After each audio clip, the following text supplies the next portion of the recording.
근데 어떤 면이 문재인 대통령하고 조국 교수는 그렇게 딱 맞아서 서로 간에 신뢰를 하고 인생의 항로까지 바꿀 정도로 이런 결단을 내렸을까요? 제가 뭐 문재인 대통령께서 갖고 있는 생각을 뭐 깊이 알지도 못하고 뭐 많은 대화를 나눠보지도 못했지만 저는 그걸 느꼈어요. 그분이 굉장히 신뢰하고 믿는 분들의 공통적인 특징이 있다고 저는 느꼈거든요. 그러니까 첫 번째는 아주 맑은 사람을 좋아하시더라고요. 맑은 사람. 예. 그러니까 뒷구멍으로 딴 생각하지 않고, 그러니까 그 솔직하고 맑은 사람을 좋아하시고, 그 다음에 두 번째는 욕심이 없는 사람을 또 굉장히 좋아하시는 것 같아요. 예. 그러니까 어떤 사람이, 그러니까 문재인이라는 이름이 사실은 노무현의 친구라고 처음 참여정부 때부터 알려져 있었고, 그때도 이제 계속 핵심적인 역할을 하셨잖아요, 이분이. 네. 그런데 그때 공사 구분을 아주 철저히 했고, 자기 관리를 정말 거의 완벽하게 하신 분이잖아요. 뭐 동창회도 안 나가고 사람들도 안 만나고 아예 동창들 만나서 혹시라도 무슨 얘기를 하면 이렇게 돌아앉아 버렸다는 거잖아. 네. 그러니까 그런 정도로 자기 관리를 철저히 해오던 분이다 보니까 나한테 접근하는 사람들이 어떤 의도를 가지고 그러니까 권력을 얻고자 내지는 자리를 얻고자 접근하는 사람이 있는가 없는가에 대한 어떤 이게 굉장히 발달하신 것 같아요. 그러니까 조국 교수라는 분도 이렇게 보면은 겉으로 보면 사람들은 기존에 우리가 봐왔던 그 학벌 좋고 스펙 좋은 사람들 내지는 뭐 어떤 위치에 있는 사람들이 갖고 있는 욕심을 틀림없이 갖고 있을 거라고 전제할 수 있는 측면이 있는데 이 양반이 의외로 그런 게 진짜로 없어요. 그러니까 자기는 정말 학자로서의 길을 도리를 지켜야 된다는 생각이 굉장히 강한 사람이고 항상 또 그 본인의 무슨 이름이 왜 외자고 그렇게 이상하냐고 제가 맨날 놀렸는데 저는 왜 그러냐고 물어보면은 이제 자기가 그 남명 조식 선생의 집안에서 뭐가 어떻고 해서 옛날에 그 정말 기계 있는 선비 집안으로서의 그 자부심이 있어요. 그래가지고 그거를 지키고자 하는 어떤 욕심이 강했고 그 다음에 어떤 얘기를 할 적에 사적인 뭐를 담아가지고 얘기하는 경우를 우리 같은 후배들하고 얘기할 때도 그런 경우를 잘 못 봤거든요. 그러니까 항상 어떻게 보면 나름대로 이 바른 길을 좀 제시하고 싶어 하고 이런 그 관점이 있었기 때문에 그리고 지금 또 문재인 대통령이 의원 중에서 제일 신뢰한다고 할 수 있는 김경수 의원 같은 경우를 봐도 네. 거기도 이제 제 친구니까 보면은 그 친구도 정말 노무현 대통령을 끝까지 곁에서 모신 그 마지막 비서관이기도 하고 그다음에 여러 고생을 겪어서 이제 정치권에 결국 들어오긴 했지만 정말 그 친구도 맑고 욕심이 없는 사람이거든요. 내가 그러니까. 이 대목에서 왜 웃었게? 예, 왜요? 최순실이 그 맑은 영혼을 가진 사람이 있어요. 나 얘기하면 욕먹을 거라고 생각해. 죄송합니다. 그 대목에 깜짝 놀라가지고 제가. 근데 그 조국 교수님, 지금 조국 수석 같은 경우가 어떻게 우리 겉으로 보기에는 뭐 잘생겼을 뿐만 아니라 굉장히 목소리도 그렇고 부드럽거든요. 네. 근데 저분이 그렇게 강하게 검찰에 두려운 존재가 될 수 있을 만한 그분의 어떤 소양이라든지 덕목 같은 거에 대해서 얘기를 좀 해주세요. 그 조국 교수가 그 전공하는 분야가 일단 형사법 분야입니다. 그 형사법 분야라고 하는 것이 형법, 형사소송법, 형사정책 이런 것들이 이제 포괄 하는데 조국 교수는 원래부터 형법 쪽으로 자기가 공부를 하고 싶어 했고요. 왜 그 공부를 하고 싶어 했냐면 학교 다닐 때 이제 학생운동을 했었잖아요. 예. 그리고 본인이 직접 검찰 수사도 받아보고 또 법정에 섰고 그 다음에 수영 생활도 좀 했었고 그리고 그 과정에서 그 국가라고 하는 어떤 그 사람들이 고안해낸 제도잖아요. 국가라고 하는 것이. 그 국가가 형법이라는 그 무기 내지는 힘을 통해서 국민들을 어떻게 통제하는가, 어떻게 감시하는가, 그다음에 어떻게 핍박하는가 이거를 직접 겪었던 거예요. 그러니까 나는 이 부분을 해결하는 것이 내가 이 세상에 태어나서 뭔가 세상에 기여할 수 있다라고 하는 생각을 공부를 할 때부터 이제 하면서 자기가 그걸 중심을 가지고 공부를 했던 분이에요. 그리고 자기가 이제 전공하는 분야가 그쪽이기도 하고 또 미국에서 이제 버클리에서 유학을 했는데 버클리가 굉장히 개방적이고 진보적인 학풍으로 유명한 데거든요. 그쪽에서 공부를 하면서 형법을 기존에 우리나라 그 법학자들이 형법을 대하는 거는 뭐 김 변호사님 잘 아시겠지만 독일 이론이잖아요. 예, 다 그렇죠. 독일에서 공부하신 분들이 독일 형법 이론을 번역해서 그냥 한국에다가 적용하는 정도의 수준이었는데 이분이 이제 새로운 관점에서 형법 이런 것들이 국가 권력을 어떤 정당화를 뒷받침하고 또 국가 권력이 국민들한테 직접적으로 이렇게 가서 다토록 하는 도구로서의 역할을 한다는 점에 대해서 계속 집중을 하고 있었기 때문에 그러니까 이제 이분이 사회 참여를 하는 데서 자연스러울 수밖에 없었던 것이 자기가 보고 있던 관점이 계속 그거였단 말입니다. 그러니까 이거를 그 전에까지 그 검찰을 바라보는 법학자들의 시각은 뭐냐면 그냥 교과서에 나오는 형법과 형사소송법에 의하면 검찰이라고 하는 거는 당연히 있어야 될 존재고 그 검사나 검찰이 움직이는 모습은 법적으로 당연히 예정된 것이고 그 사람들이 그렇게 하는 거는 어떻게 보면 그럴 수밖에 없는 측면이 많다라고 그냥 이해하고 뒷받침해 주는 측면의 이론들이 많았었어요.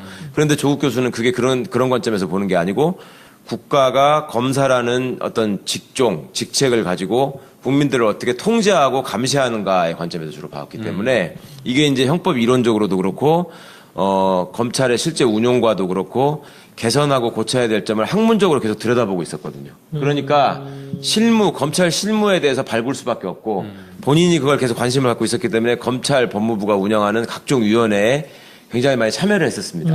그리고 또 그 국가인권위원회의 비상임위원으로도 있었기 때문에 수사기관이 인권을 침해하는 모습이 어떻게 드러나고 어떻게 표현되고 그걸 당하는 사람들은 얼마나 많은 피해를 입는가 하는 거를 직접 목격을 한 거죠. 그러니까 정말로 자기가 당한 경험, 그 다음에 다른 사람들이 당한 경험, 그 다음에 학자로서 바라보는 국가 권력의 도구로서의 검찰, 이런 것들에 대해서 정말로 정통한 시각을 가질 수밖에 없었고, 그리고 학교를 다닐 때 또 본인과 같이 생활했던 사람들, 그 다음에 자기 후배들, 선배들 이런 사람들은 이제 검찰에 가서 검사로서 승승장구하는 모습, 내지는 검찰 조직에서 좌절하고 뛰쳐나오는 모습, 이런 것들을 객관적으로 볼 수 있었잖아요.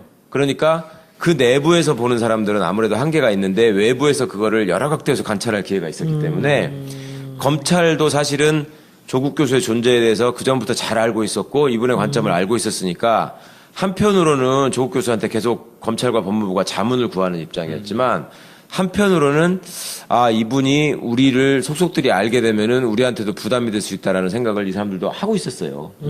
하고 있었는데 그런데 계속 그동안에 해오던 정부의 그 관습이 있었으니까 이번 정부도 결국 만들어지면 아까 처음에 말씀드린 것처럼 결국 검사 출신을 꾸릴 수밖에 없고 조국 교수 같은 학자들은 그냥 사이드에서 자문하는 역할 내지는 조직적으로 어떤 힘을 발휘할 수 없는 자리에 갈 수밖에 없다. 그 사람들의 한계가 있다.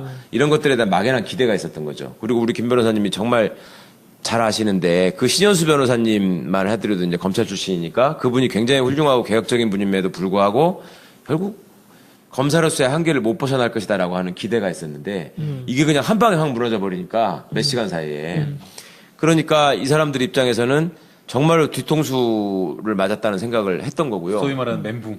멘붕에서 진짜 멍했던 거예요. 근데 그 상황은 어떻게 된 걸까요? 그 문재인 대통령께서 처음부터 조국 교수를 생각하고 계셨던 걸까요? 아니면은 그 신현수 변호사님에서 이쪽으로 바뀐 걸까요? 제가 생각할 때는 대통령께서는 처음부터 쭉 생각을 하고 있었던 것 같습니다. 왜냐하면 제가 2011년도에 그 대통령이 직접 쓰신 그 검찰을 생각한다라는 책, 그 북콘서트 하는 거 사회 봤다 그랬잖아요, 제가. 부산에서 할 때 제가 사회를 보고 서울에서 할 때 조국 교수가 사회를 봤는데 부산에서 할 때 청중들이 질문을 했어요. 만약에 나중에 그때만 해도 뭐 이분이 본격적으로 대통령이 될 거라는 생각을 사람들이 안 했지만 만약에 새 정부가 수립되고 대통령이 되신다면 조국 교수 같은 사람을 뭘 시키고 싶으냐 이걸 질문을 했다고 그때 그러니까 그 당시에 그 문재인 변호사께서 그 딱 답하는 게 조국 교수 같은 분은 법무부 장관을 하면은 정말 잘하지 않을까요? 이렇게 답변을 하시더라고요. 근데 그때 제가 그때는 그 얘기도 저는 사실은 신선하게 받아들였었어. 이거를 교수하던 사람을 법무부 장관을 할 수 있다고 생각하시는 분이구나, 이분은. 그런데 그때 저도 제 상상력의 범위 안에 조국 교수가 민정수석을 할 수 있다는 생각은 저도 못 했거든요. 그러니까 그게 한계지, 상상력의 한계인데, 그거를 한 번에 딱 깨버리시는 걸 보고, 이분은 이걸 갑자기 즉석에서 생각한 게 아니라, 그전부터 문재인 대통령이 후보 때부터 검찰개혁이 중요하다고 계속 말씀을 하셨었잖아요, 국민들한테. 그러면 그거를 가장 잘 해낼 적임자가 누군가를 쭉 생각하셨을 것 같고, 그거를 또 조국 교수한테 당신이 생각하시는 진심을 말씀하면서 설득했을 것 같아요. 왜냐하면 조국 교수가 민정수석 제안을 받고 받아들이기까지 시간이 얼마 안 걸렸다는 걸 제가 알고 있거든요. 그러니까 그날 아침까지만 해도 나는 이제 그동안에 그 선거 과정에서 어떤 때가 묻었다면은 좀 학교에 가서 다시 공부하면서 털어버리고 싶다. 그리고 안식년이에요, 또. 그러니까 그런 것들을 통해서 본인한테 가해졌던 온갖 공격이나 의혹들이나 이런 것들을 좀 이렇게 털어버리고 싶었거든요. 예. 그러니까 조국 교수가 굉장히 도회적으로 보이고 이렇게 좀 멋있어 보이지만 은근히 가지고 있는 그 학자로서의 소심함이 있어요. 그러니까 사람들한테 잘 공격받고 싶어 하지 않고 자기를 자꾸 오해하고 왜곡하는 거에 대해서 되게 싫어하고 그런 게 있잖아요. 왜 왕자병이야. 우린 그런 걸 쉽게 그렇게 불러요. 공격 중에 제일 많이 언론들이 공격했던 게 폴리페서다. 그렇죠. 그러면서 하는 말이 연구는 안 하고 왜 계속 이렇게 SNS만 하냐 그런 게 많았거든요. 그렇죠. 근데 이제 사실은 제가 조국 교수님하고 같은 층에 연구실이 있어요. 그래가 연구실 제가 이제 박사과정에 있거든요. 예. 그래서 연구실이 5층에 17동 5층에 같은 연구실에 있는데 저 같은 경우는 이제 일을 하고 이제 밤에만 공부하다 보니까 밤 늦게 이제 가는데 밤 늦게 가면 한 10시, 11시 항상 조국 교수님 불이 켜져 있거나 화장실에서 마주쳐요. 늦게까지 공부를 하시고 그다음에 또 이제 뭐 대학원에 계신 분 알겠지만 논문 인용이 딱 나와요, 숫자가. 그렇죠, 그래가지고 지수가 나오는데 검색하면 조국 교수님이 독보적인 일이에요. 예, 그러니까 사실은 언론에서 뭐 지금 보수 언론에서 공격하는 뭐 폴리페서다 아니면은 뭐 정치에 참여하고 현실의 사회에 참여하느라 연구를 게을리한다라는 건 정말 사실이 아니고요. 그다음에 수업도 학생들이 제일 듣기 싫어하는 과목이에요. 왜 그러냐면 너무 빡세게 해가지고 시험도 그러니까 다 실무가들 보니까 좀 출석 좀 널널하게 해주고 시험도 좀 적게 보면 좋은데 정말 학부생처럼 저희들을 굴리다 보니까 대학원생들이 제일 듣기 싫어하는 과목. 그래서 언론에서 이야기하는 이런 공격들이 다 사실은 학자로서도 사실과는 완전히 다른 이야기. 저는 그 당에 들어와서 제가 이렇게 느낀 게 전 오래전부터 문재인 대통령을 알고 있었지만은 그 가까이 뭐 이렇게 말씀을 나누거나 그럴 때는 별로 없었죠. 예. 뭐 서로 거북한 사이죠. 근데 친구 남편으로 보실 때는 네. 그리고 마누라 친구로도 아주 거북하죠. 거북한 이유가 저분이 말을 안 하세요. 말씀을. 맞아요. 예. 무뚝뚝하셔서. 예. 무뚝뚝이 아니라 꼭 필요한 얘기도 잘 안 하시는 분이에요. 같이 앉아서 얘기하기가 힘든 분이에요. 힘들어요. 말을 안 해요. 리액션이 없어요. 리액션이 없어요. 예, 맞아요. 예. 대답도 잘 안 하시고. 예. 그냥 이렇게 쳐다보고만 있잖아요. 네, 그래서 저는 우리는 불편하고 또 부산에 있으니까 자주 볼 일도 없었고 그냥 이런 남자하고 그냥 결혼해서 사는구나만 알았는데 더 어이없는 것은 제가 4월 달에 홍보위원장 가겠다고 네. 오케이를 했거든요. 네. 중순에. 네. 그리고 제가 7월 7일에 갔는데 저는 너무나 당연히 와이프한테 제가 온다는 얘기를 했을 줄 알았어요. 안 했어. 그것도 이야기 안 했어요? 뉴스 보고 알았어요, 와이프가. 야, 네가 온다니까 정말 고맙다. 그러니까 사람들 얘기로는 제가 뭐 이 문재인의 마누라랑 친구라서 마누라가 저를 데려왔다. 아니에요. 실제로 다른 사람을 통해서 저한테 컨택을 했고 제가 2017년에 나오신다면 제가 가서 돕겠습니다라고 얘기를 했기 때문에 설마 그 얘기를 기억하고 있을까 했는데 그걸 2015년에 연락이 온 거예요. 근데 저는 그 얘기를 7월 때까지 얘기 안 한 걸 보고 야, 이 사람은 과묵 정도가 아니고요. 입이 저렇게 무거울 수가 없는 사람이에요. 할 때도 그런 경우를 잘 못 봤거든요. 그러니까 항상 어떻게 보면 나름대로 이 바른 길을 좀 제시하고 싶어하고 이런 그 관점이 있었기 때문에 그리고 지금 또 문재인 대통령이 의원 중에서 제일 신뢰한다고 할 수 있는 김경수 의원 같은 경우를 봐도 네. 거기도 이제 제 친구니까 보면 그 친구도 정말 노무현 대통령을 끝까지 곁에서 모신 그 마지막 비서관이기도 하고 그다음에 여러 고생을 겪어서 이제 정치권에 결국 들어오긴 했지만 정말 그 친구도 맑고 욕심이 없는 사람이거든요. 내가 이 대목에서 왜 웃었게? 예, 왜요? 최순실이 그 맑은 영혼을 가진 사람이었어요. 나 얘기하면 욕먹을 거라고 생각해. 죄송합니다. 그 대목에 깜짝 놀라가지고 제가. 근데 그 조국 교수님, 지금 조국 수석 같은 경우가 어떻게 우리 겉으로 보기에는 뭐 잘생겼을 뿐만 아니라 굉장히 목소리도 그렇고 부드럽거든요. 네. 근데 저분이 그렇게 강하게 검찰에 두려운 존재가 될 수 있을 만한 그분의 어떤 소양이라든지 덕목 같은 거에 대해서 얘기를 좀 해주세요. 조국 교수가 그 전공하는 분야가 일단 형사법 분야입니다. 그 형사법 분야라고 하는 것이 형법, 형사소송법, 형사정책 이런 것들이 이제 포괄 하는데 조국 교수는 원래부터 형법 쪽으로 자기가 공부를 하고 싶어 했고요. 왜 그 공부를 하고 싶어 했냐면 학교 다닐 때 이제 학생운동을 했었잖아요. 예. 그리고 본인이 직접 검찰 수사도 받아보고 또 법정에 섰고 학벌 좋고 스펙 좋은 사람들 내지는 뭐 어떤 위치에 있는 사람들이 갖고 있는 욕심을 틀림없이 갖고 있을 거라고 전제할 수 있는 측면이 있는데 이 양반이 의외로 그런 게 진짜로 없어요. 그러니까 자기는 정말 학자로서의 길을 도리를 지켜야 된다는 생각이 굉장히 강한 사람이고 항상 또 그 본인의 무슨 이름이 왜 외자고 그렇게 이상하냐고 제가 맨날 놀렸는데 저는 왜 그러냐고 물어보면은 이제 자기가 그 남명 조식 선생의 집안에서 뭐가 어떻고 해서 옛날에 그 정말 기계 있는 선비 집안으로서의 그 자부심이 있어요.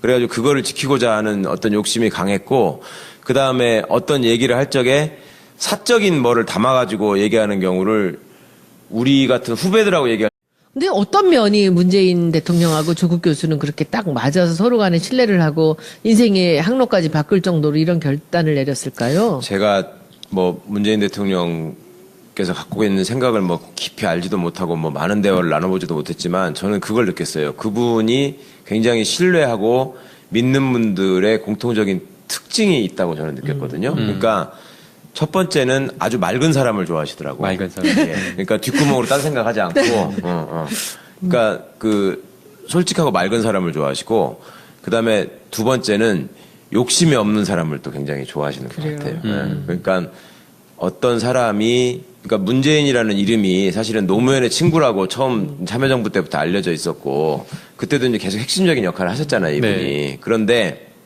그때 공사 구분을 아주 철저히 했고, 자기 관리를 정말 거의 완벽하게 하신 분이잖아요. 뭐 동창회도 안 나가고 사람들도 안 만나고 아예 동창들 만나서 혹시라도 무슨 얘기를 하면 이렇게 돌아앉아 버렸다는 거잖아. 네. 그러니까 그런 정도로 자기 관리를 철저히 해오던 분이다 보니까 나한테 접근하는 사람들이 어떤 의도를 가지고 그러니까 권력을 얻고자 내지는 자리를 얻고자 접근하는 사람이 있는가 없는가에 대한 어떤 이게 굉장히 발달하신 것 같아요. 그러니까 조국 교수라는 분도 이렇게 보면은 겉으로 보면 사람들은 기존에 우리가 봐왔던 그